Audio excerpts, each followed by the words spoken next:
While trade tensions between Washington and Beijing have been heating up, at least one American has been warmly welcomed here in China.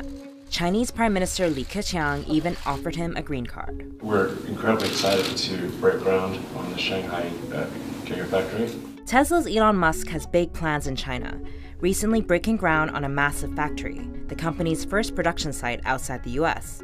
The Gigafactory will eventually have capacity to make 500,000 vehicles per year. So why, with tariff hikes looming and tensions rising, is Tesla choosing now to build a giant factory in China? The potential market for Tesla here is huge. China is the world's biggest market for electric vehicles and is already Tesla's #2 market after the US, even though it's only been able to sell imported vehicles here. Trevor Moss covers China's transportation sector. EV or electric vehicle sales are surging here. They topped 1.2 million last year, which is roughly 3 times the number sold in the US. Even so, Elon Musk has been reluctant to commit to manufacturing in China until now. Several factors have recently changed his equation.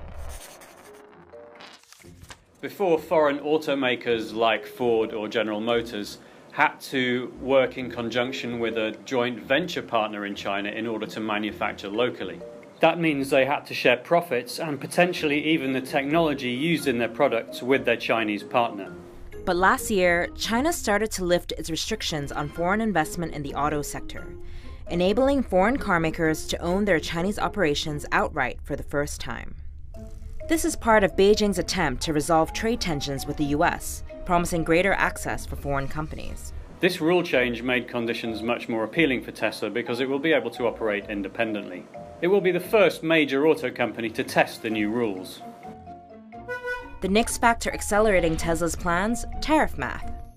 Even though President Trump has been pushing US automakers to manufacture more at home, the tariffs on vehicles in this case may have made the new factory the cheapest way into the Chinese market.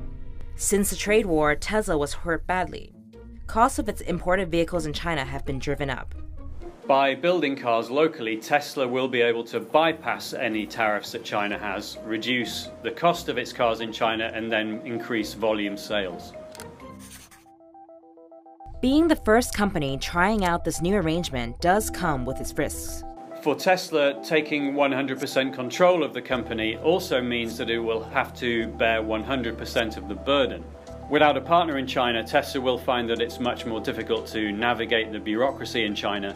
It won't have a joint venture partner with which to share the risk and to share costs.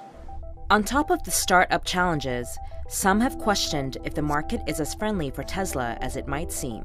The overall auto market in China recorded an annual decline for the first time in almost 3 decades last year. And Tesla's projection of producing 500,000 cars is a massive step up for the company, having only sold around 14,000 cars in China in the first 9 months of 2018. Tesla also has another hurdle: local competition. The Chinese market is dominated by a handful of local manufacturers. Electric vehicles are at the heart of Beijing's Made in China 2025 industrial strategy. Local manufacturers are heavily subsidized by the government and supported with other favorable policies, such as BYD, which even hired Leonardo DiCaprio for its commercials. You can make history tomorrow. Musk knows the clock is ticking on the company's expensive bet and aims to get running in record time. Even with the many hurdles remaining, he says this muddy field should be a factory producing Model 3s before the end of the year.